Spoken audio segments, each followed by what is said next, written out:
Una noche la plaga nos encontró. Comenzamos a escuchar esas patas tan características caminando afuera. El otoño estaba por terminar y hacía cada vez más frío. Emma desfundó su sable con determinación y la observé con asombro. Ya no temblaba, ya no sudaba, ya no lloraba, y sus brazos se veían mucho más robustos que antes, por la vida del campo tal vez. Ya había vencido algunos blitz y otras criaturas para protegernos y para comer. Fueron meses duros, pero la hicieron fuerte. Entonces la vi. La criatura comenzó a recorrer la piedra, con esfuerzo, y las puntas de sus dedos parecían tentáculos. Era muy diferente a las criaturas que habíamos visto antes. Emma no titubeó en enfrentarla. De un mandoble le cortó la horrible mano tentaculosa que sujetaba la piedra, la cual se desintegró de inmediato, como cuando salió el sol en la última ocasión que Emma venció una de esas cosas. Después empujó de una patada esa cosa fuera de la madriguera y salió a enfrentarla. Escuché un par de golpes de la espada y también un par de ataques de la criatura. Después, el gemido de la criatura vencida. Ella había vencido a la criatura sin ser herida. Salí al ver los primeros rayos del sol y ya no la volví a ver como mi hermana desde ese día. Con el amanecer a su espalda, la criatura a sus pies y ni una sola gota de sudor, Emma parecía haber sido cubierta por una aura casi divina para mí. Era capaz de protegernos. Comencé a sentir la seguridad. Con Emma me sentía a salvo.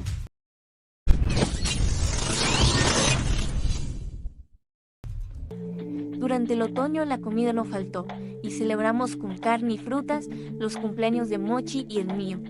Ya teníamos 4 y 10 años. Algún día quería ser tan grande y fuerte como Emma para protegerla también. Yo soy una dracónida. Mis padres me dijeron siempre que eso me hacía muy especial, que podría llegar a ser incluso más fuerte que papá cuando fuera adulta. En mis entrenamientos llegué a dominar un poco mi aliento de dragón. No era suficiente para herir a nadie, pero sí para encender una fogata, lo cual nos ahorraba mucho valioso tiempo, y me comencé a sentir útil para nuestra pequeña y rota familia. Con la llegada del invierno, la comida empezó a faltar. Los ojos de Emma se sumían por la desnutrición, y sus brazos alguna vez robustos volvían a ser delgados. Cada noche, un bicho de la plaga volvía a atacar, y Emma ya no esperaba dentro de la madriguera, sino que desde arriba de una rama del gran árbol los tomaba por sorpresa. Pero cada vez, las batallas le pasaban factura a Emma, y mientras ella perdía su fuerza, yo mi confianza. Una noche vi una de esas criaturas, y cuando Emma saltó de la rama sobre ella, pude notar una expresión de pánico. No era como las criaturas anteriores. Este bicho tenía un cuerpo mucho más duro, y Emma uno mucho más enclenque. No dudé ni un momento en salir con el arco, apuntando a la colosal criatura, pero se movía muy rápido y no podía centrarla. Emma le hacía cortes con el sable en el cuerpo de aquella araña amorfa. Pero, aunque abría su carne en algunos puntos, esa cosa seguía peleando. Solo eran laceraciones. Por muy fuerte que fuera el golpe de Emma, no podía cercenar ninguna de sus extremidades. Quizá porque era muy densa esa criatura. Quizá Emma ya estaba muy débil. No lo sé. Pero en un descuido, Emma tropezó de espaldas y cayó. La criatura pisó el pie derecho de Emma, y se escuchó el lento crujido de cómo se rompían los huesos de su tobillo bajo el peso de la gran criatura. Ese momento me permitió apuntar y centrar la cabeza de la alimaña. Emma le detenía el hocico con ambas manos, que notoriamente iba a su corazón, pero simultáneamente, mientras mi flecha viajaba, la criatura desvió sus fauces y le arrancó de un mordisco la mano izquierda a Emma. La flecha atravesó la cabeza de la criatura de ojo a ojo, y con la mano derecha, que aún le quedaba a Emma, apuñaló a la criatura desde la garganta, atravesando su cabeza en cruz con mi flecha. La criatura se desplomó sobre el lánguido y sangrante cuerpo de Emma, mientras ella estaba ahogada en un grito de dolor, mientras se teñía la nieve de rojo debajo de ella. La arrastré con mucha dificultad hacia la madriguera, lo cual me tomó más de un minuto, puesto que yo también estaba ya muy desnutrida. Mochi solo estaba en un rincón, mirando con horror sin decir nada, y abrazando a la bebé para que no viera.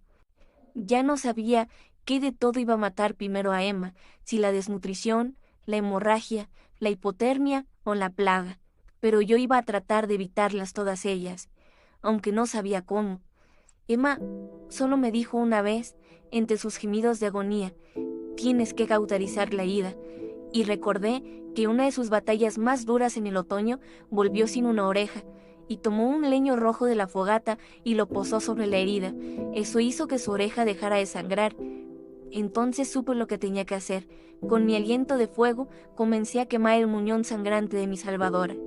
Ella gritaba y gemía como nunca antes la había escuchado, pero como antes, como siempre, fuimos valientes. Cuando la herida dejó de sangrar, procedí a vendarla con jirones de la ropa más limpia que nos quedaba. El tobillo de Emma se veía hinchado y deformado también, pero no podía hacer nada al respecto. Si esa noche atacaban, no podíamos defendernos. Sin comida, sin esperanza, no había nada que seguir haciendo en ese lugar.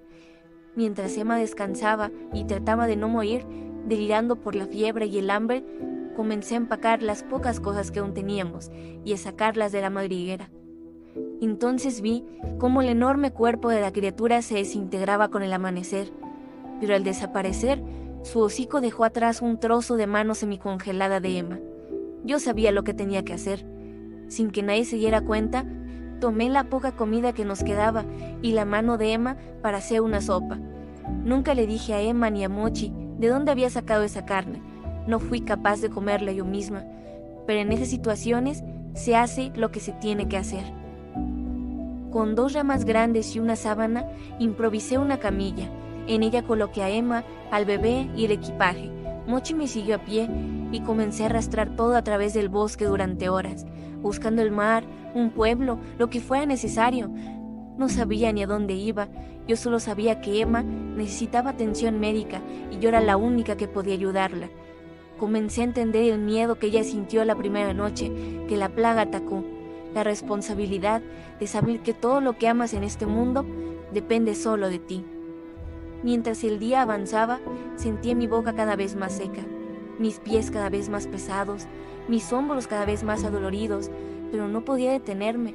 Si no era capaz de salvar a mi familia, por lo menos no iba a rendirme hasta agotar cada energía de mi cuerpo. Emma lo hubiera hecho por mí. Cuando el sol se acercaba al horizonte, comencé a sentir más calma que miedo. Me comenzó a reconfortar la idea de morir para terminar de una vez esta agonía que nos tocó vivir. En mi cabeza estuve a punto de maldecir a mi Dios, pero tampoco pude. Papá no lo hubiera hecho. Me odié a mí misma por un momento, porque no podía ser como él, ni como Emma. Era débil, era egoísta, tanto que prefería morir, a pesar de los grandes ejemplos que me habían dado. Pensando todo esto quise llorar, pero mis ojos no soltaron lágrimas. Estaban ya muy deshidratados para eso, pero mis pies no se detenían. Mi visión comenzaba a ponerse borrosa, y los últimos metros que avancé, estaba casi completamente ciega. Pero mientras el sol comenzaba a enrojecerse, comencé a escuchar las olas, y por un momento mi vista se clarificó y vi el más hermoso atardecer que jamás había visto. Nunca antes había estado en la playa, era una excelente última imagen para morir. Entonces todo se oscureció y me desplomé sobre la arena caliente. ¿Se sentía bien? Abrí los ojos y yo esperaba estar en el paraíso, o en la nada, o en el infierno por haber querido maldecir a Lomb. Pero no fue así. Estaba en una cama.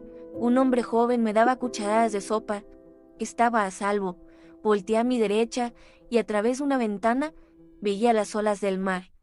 Entonces volteé a verlo fijamente.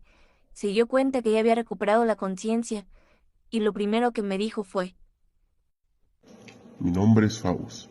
Bienvenida al Caudinos.